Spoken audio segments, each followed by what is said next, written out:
been a long time. I'm sorry. I apologize. I'm not sorry. I apologize. I appreciate your patience. I appreciate you sticking with me.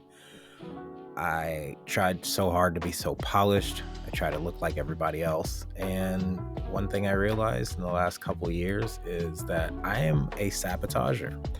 I will get something to a place where it works and it's working well. And then as soon as things start to take off or the challenge isn't there, or it's boring, I walk away or I run away or I sabotage or something starts working and I start looking for all the reasons why I'm not worthy. I had a really good weekend. I had some artists here in the studio recording a cover of Dock on the Bay for a friend of mine. That was a fun time. I let them hear how they sound in auto-tune, and that was the joy on their faces, just the simple act of being able to hear themselves on auto-tune. That was a lot of fun. I also showed them llamas with hats because one of the artists' name, his initials spell Carl, and Carl, if you know llamas with hats, you know.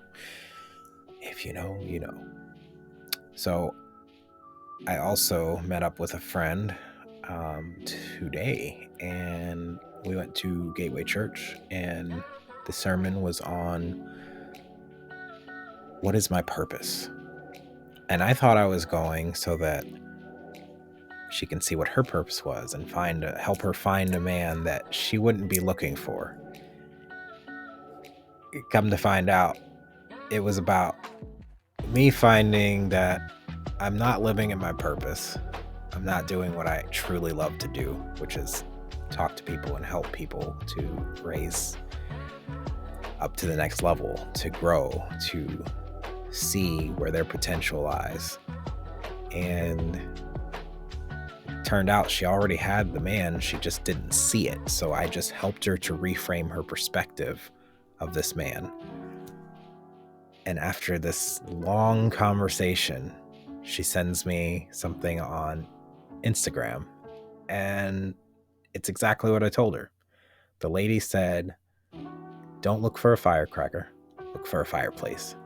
And what I told her was, if someone is appealing to you and you really like them, run the opposite direction, because that is not it.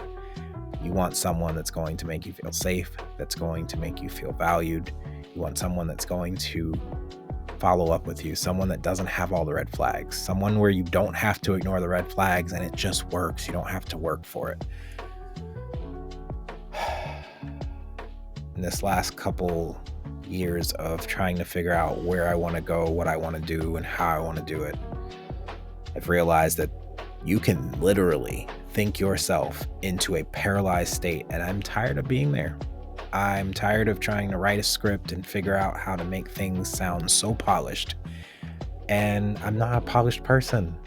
Even when I'm speaking on stage or I'm giving a speech, I will prepare the entire speech, and then minutes before, God will download something into me and say, you need to talk about this because this happened and this is more relevant to this audience. And then I just let the spirit flow through me, and it's so much more natural to just kind of go with the flow of where God wants this vessel to speak.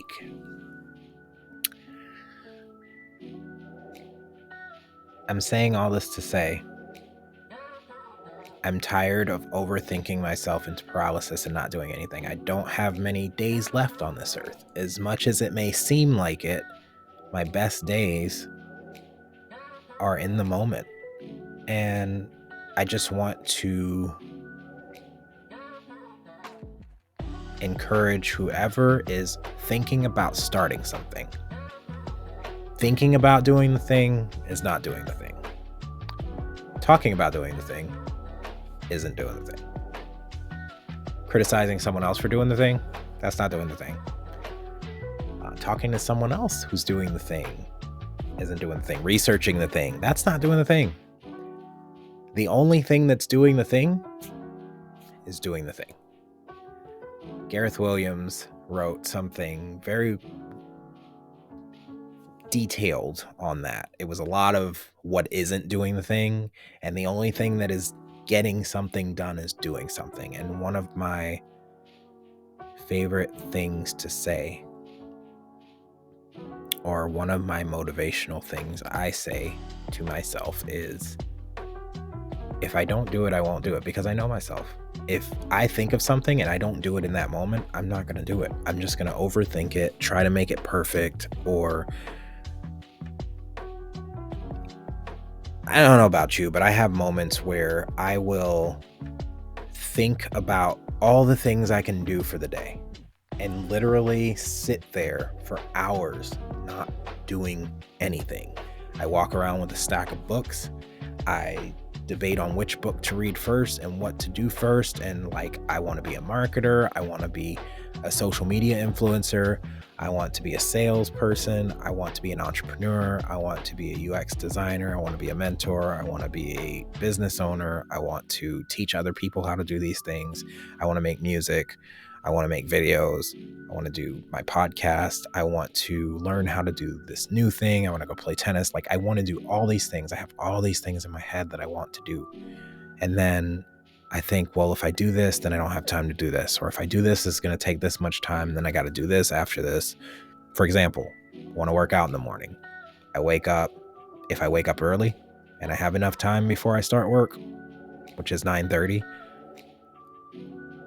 if I wake up at 7, I will waste that whole time thinking if I get up and go to the gym, that's 20 minutes. Then I get there and it's going to be 40 to 60 minutes workout. Then I got to drive back home 20 minutes, take a shower, or I can shower at the gym, but then I have to pack some stuff. But if I pack some stuff, then I got to get undressed in public, and I don't like that. Oh, and then I got to lock up stuff. So I got to find my lock. Then I got to remember the code. Then I got to remember how to open the lock, because I can never remember how to open the lock. Oh, and then I look up and it's 7:45. And now there's no time for the gym. So, I got a gym upstairs. Well, I'll go upstairs and work out. Well, if I start working out upstairs, then, someone can come through the living room and see me. Or what am I going to do? I don't have a plan. So I don't really feel like doing it up there, because then the floor comes apart, because it's one of those cheap ass little gym floors. So I'm not going to do it up there. But I kind of feel like, too fat to work out. So maybe I'll go for a walk. But if I go for a walk, then, it's boring. I don't want to see these same things I see every time in my neighborhood. And, but I do like walking. But do I listen to a podcast? If so, which podcast? Well, maybe I can listen to music. Maybe I don't listen to music. Maybe I just hear what God has to say to me. But I want to write. But I can't write while I'm walking. Can't write while I'm working out. Well, I can go write. But I don't want to write, because then if I want to digitize it, then I have to type it. This is the kind of stuff that happens in my head every single day. This is the cycle. And then I look up and it's 8:45. And I've thought through a million scenarios, and I've sat in the same place on my bed. Or I don't even wake up. My eyes are closed and I'm thinking through all the things that I can do and should do and can't do and shouldn't do, and all the reasons why I can't. And then I'm talking myself out of it and talking negative about myself and to myself. And I know better. I can teach you all day how to do the thing and how to overcome fear and how to be confident and how to reframe your mind. But ask me if I can do that for myself. And then the other day, I was talking to my coworker, and he talked about rubber duck debugging. It's where you are having a problem and you have a rubber duck on your desk that you talk to when you're having that problem. And just the act of talking to that rubber duck allows you to break through your problem. Just the talking to the duck. That's it. It's nothing.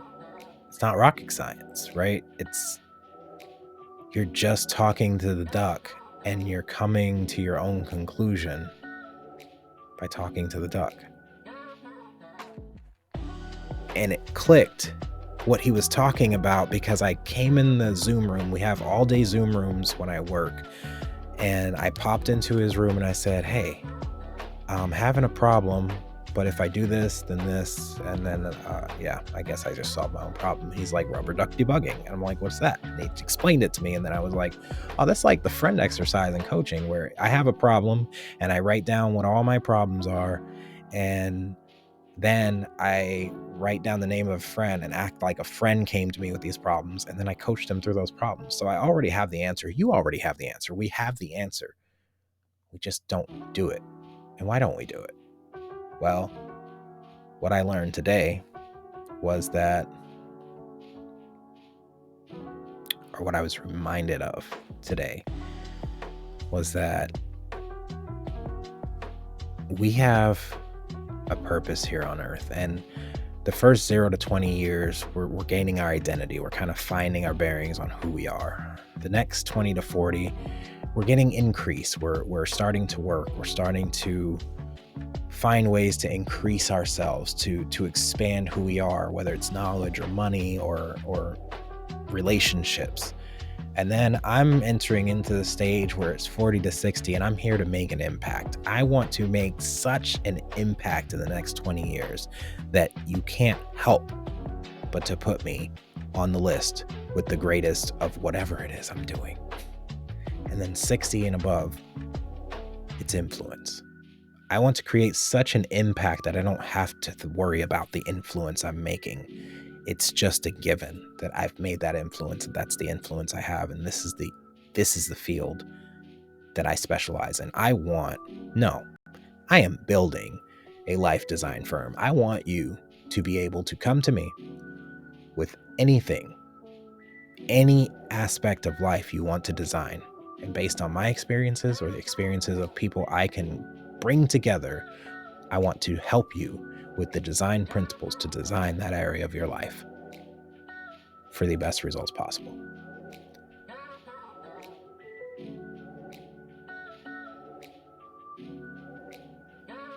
I want to make an impact, but I don't want to just make an impact for myself. I want to make an impact that spans so far in the future that I'll never see the end of what the ripple is that I started.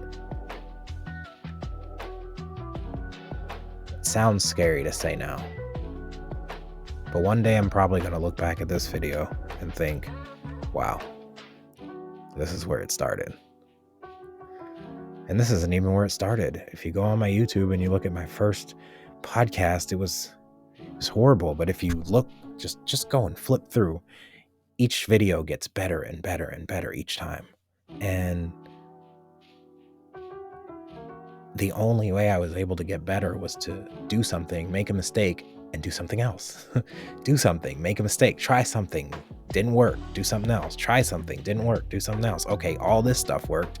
Keep these things, take this out. Okay, is this really necessary? No, maybe not. But this is, and now I'm talking to someone that's watched it, or I'm talking to someone and I get a new idea. The other thing I really want to start doing is, if you have a question you're asking me and I'm already going to coach you on it, then I might as well give you or make content about that thing that I just coached you on to help you with. Because it only makes sense. Like, why keep repeating myself when I can make a video and help someone?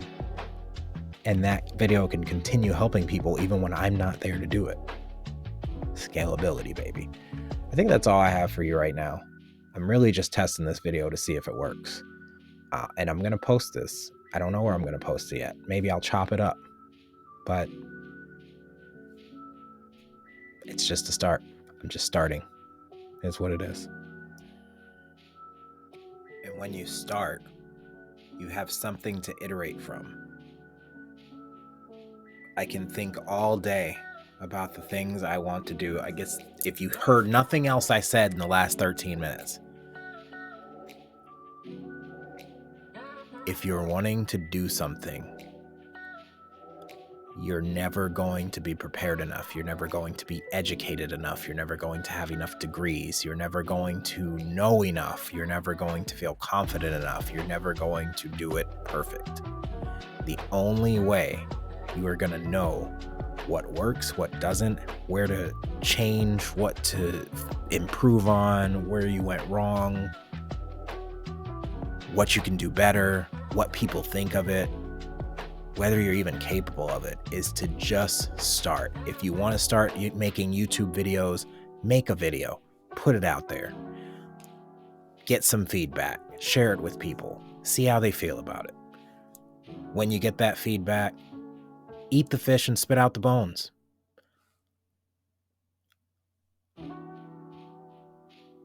If you're wanting to do TikTok, find something you're passionate about, make a TikTok about it. I find that editing videos is a lot of work. So I'm going to do long form. I'm just going to talk. I'm going to share my thoughts. And if you don't like it, you don't have to watch it. But if you vibe with me, subscribe, share, like, comment. Let me know you like it. Let me know what you liked. Let me know what helped you. Let me know what didn't help you. I would love your feedback. I'm just going to keep making videos. I'm going to keep talking. I talk all the time. I help people all the time. I have people pulling out pads, writing things down that I said because something I said was so amazing. And it feels good. I have people tell me I remind them of their counselor, their teacher, their mom, their dad, their preacher, their psychologist, their therapist, their life coach, their business coach. There's so many things that I can do and can teach you about. And after doing this video, I'm feeling kind of inspired to just drop as much of that value and content that I have for you right here, where you can get it for free. And if you want to get results faster, I don't know, maybe I'll do some consulting on the side or something where you can pay to get more knowledge from me. Who knows? I don't know what I'm doing right now. If you want to start a workout plan or a workout regime, just start working out. Do something that you enjoy doing. Make it fun. Make it something you want to do. There's no reason we have to suffer. None at all. No reason for us to suffer. We have a choice on what thoughts we entertain in our heads. There's two wolves that live inside of us. Which one will live? It's the one that we feed. It's not the good wolf or the bad wolf. It's whichever one we feed. And there's only room for one thought in our head at a time. So if you have one thought that you can have in your head at any time, at any given time, make it the one that's going to make you feel better, that's going to make you advance, that's going to make others feel better. Make it the one that is in love, because everything we do comes from one or two places. It's out of fear or it's out of love. And when it's out of fear, it's either out of fear of losing something we think we own or fear of not getting something we want. If it's out of love, it's out of love for our Creator, love for others. If it's love for self, as long as it is to benefit someone else, the action will benefit. But if it's just to pump up our egos, we're heading back into that fear. Because I mean, if I'm feeding my ego, I'm afraid I'm not going to get something I want, or I'm afraid I'm going to lose something I think I should have, like fame, status, recognition. You know, I'm okay with not looking perfect. I'm okay with not being completely polished or completely put together when I'm putting together these videos anymore, because what needs to come out is going to come out. What needs to be said is going to be said. Whatever happens, happens.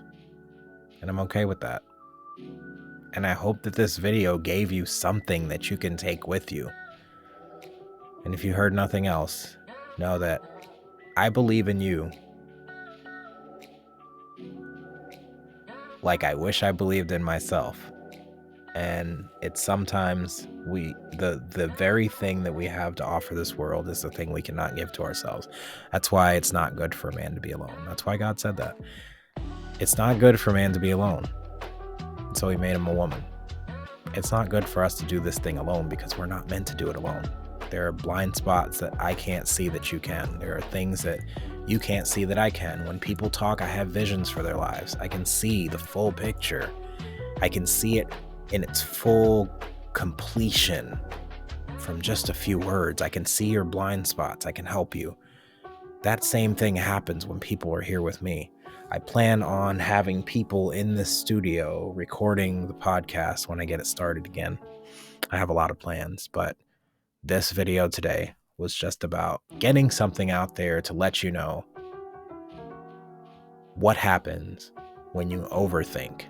Years will go by, literally years will go by of your life, and that thing will still not be done, and you'll feel worse than you did a few years prior. I thought tonight, I can keep thinking about when to start it and what time to start it. It is 1:13 in the morning that I'm recording this right now. I have to be up for work in the morning. I get to be up for work in the morning. That simple reframe has helped so many people. There's a Scrum Master I work with. She was talking about her anxiety.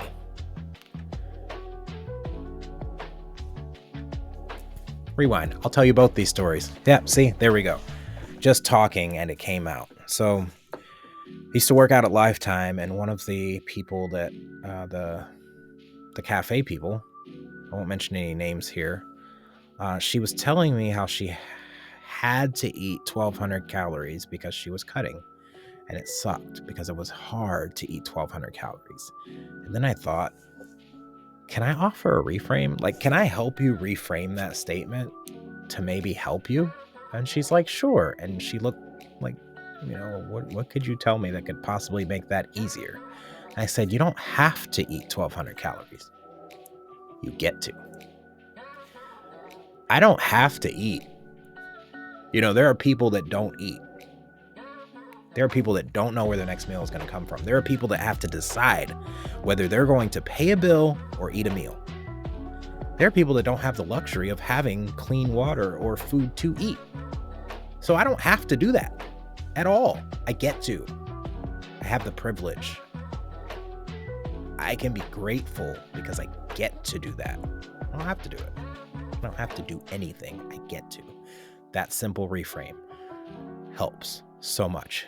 And this is what's led me to the book I'm writing right now, 2 Weeks to Change Your Life, because this and a few other things that I've said to people, 2 weeks later, I come back to the cafe. I didn't realize how much it had impacted her. Actually, I'll backtrack a little bit. So she said, wow, I'm usually a person that's very careful with the words I choose and the thoughts I have. I'm very intentional about it. And I'm surprised that even left my mouth without thinking, because we go into autopilot as humans. So 2 weeks, I come back in. I used to work up there all the time when I was working. So we work remote. I can work from the gym because the gym is fly, right? Dang, I just dated myself. The gym is fly. All right. So come back and she's like, oh my God, gee, so glad you're here. Something you said 2 weeks ago changed my life. Really? What did I say? I don't even remember what I said. She's like, you told me I get to eat 1,200 calories. And I started to be grateful that I get to eat 1,200 calories. And then it became something that was easy to do. She cut a couple inches. I can't remember how many inches she said, but she was successful. That was the part that mattered, was that something I told her helped her to be successful. That felt good. There was another guy in the gym that was in the locker room that was talking about, he worked at the front counter, but I ran into him there and he was like, man, it's just so hard to get up in the morning. I want to get to the gym early usually. I don't always do it because I got school. So like I sleep in until the very last minute and then go to school, and then I feel like crap. I feel bad about myself. Well, yeah. It's really hard to get up, but sometimes you just got to count backwards from 5 and do it, no matter what. That's what I did to start this video. Open the stuff up, count backwards from 5, do it, talk. God will give you exactly what you need to tell people. Well, I told him the reasoning behind counting backwards from 5. This is something I taught my daughter a long time ago that I forgot I taught her, that she still uses today. And when she brought it up to me, I was like, doesn't Mel Robbins do that too? It's like counting backwards from 5. And the science behind it is if I count 1, 2, 3, 4, 5, I can always go 6, 7, 8, and it can keep going. And that's usually how my thinking goes, as you heard earlier. But if I count backwards from 5, it's like a countdown. There's only so many numbers until you get to 0. And so the adrenaline starts to rise and you're like, oh my gosh, I gotta do something. Which brings me full circle back to the reframe that I offered my Scrum Master at work was, she kept talking about how she's always anxious. She's always anxious. She's anxious, anxious, anxious. Every time I hear anxious, I think anxiety and excitement are the exact same energy. It's just what you choose to call them that will either paralyze or mobilize you. If I call it anxiety, I can't move. I'm gonna actually look this up real quick.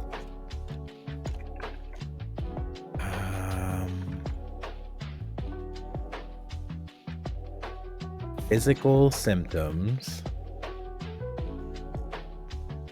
of anxiety, because I want to get them all for you. Churning feeling in your stomach, feeling lightheaded or dizzy, pins and needles, feeling restless or unable to sit still, headaches, backache, or other aches and pains, faster breathing, a faster thumping or irregular heartbeat, sweating, or hot flushness. Right? That's anxiety. Just to show you, these are the exact same energy. What are the physical symptoms of excitement? High arousal, accompanied by the feeling of butterflies in your stomach, trembling or sweaty palms. Your increased heart rate, breathing, and perspiration prepare you for physical action. Increased heart rate, sweaty palms, blushing or turning pale. What is a piloerection? No, not going there. Sweating, gastrointestinal motility, trembling, weakness, elevated adrenaline, constant restlessness. Doesn't that sound exactly the same? Think of the people that get on stage and perform. They're feeling that, and they think it's anxiety. People on that know that, like, if you've ever been to a concert and you're excited to see your favorite artist get up there, well, you're feeling the same thing they're feeling, except they're afraid that you're going to think something about them.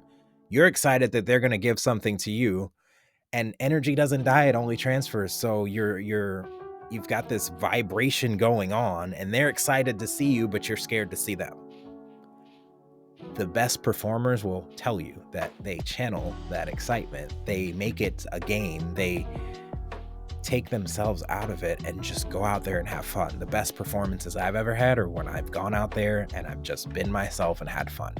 If I mess up, nobody knows, because I may have prepared that. Nobody knows if I messed up. You don't know if I messed up in this video. I probably did multiple times.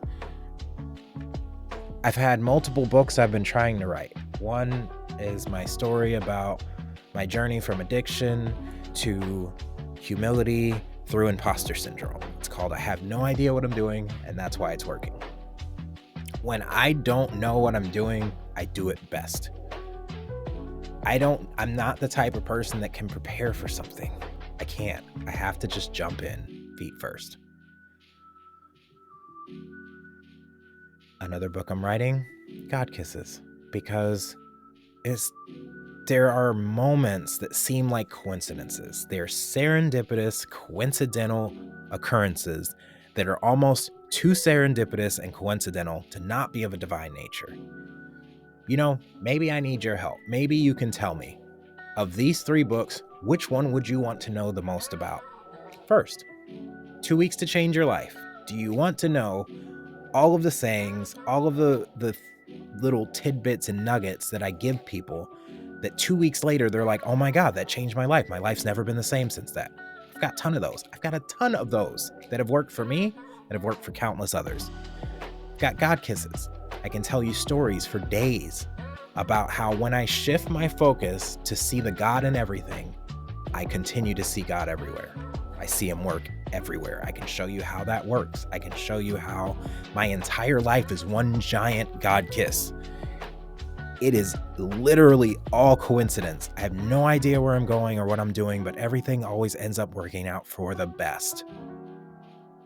But that can backfire too. I can have the opposite of God kisses. I can have Satan pinches, or whatever you want to call it, right?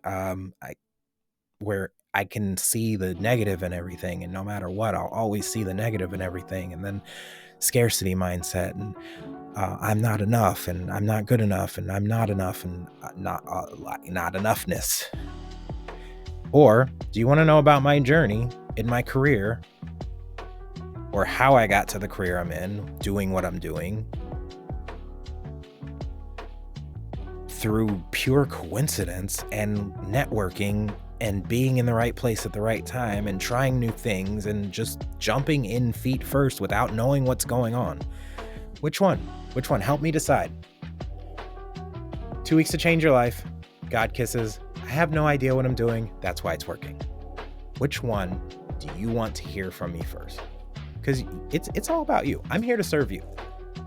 That is what I'm here to do. I've decided. I am here to serve. How may I serve?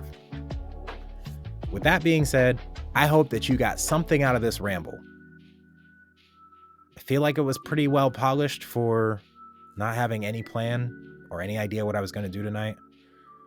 Thank you for spending this last 30 minutes with me.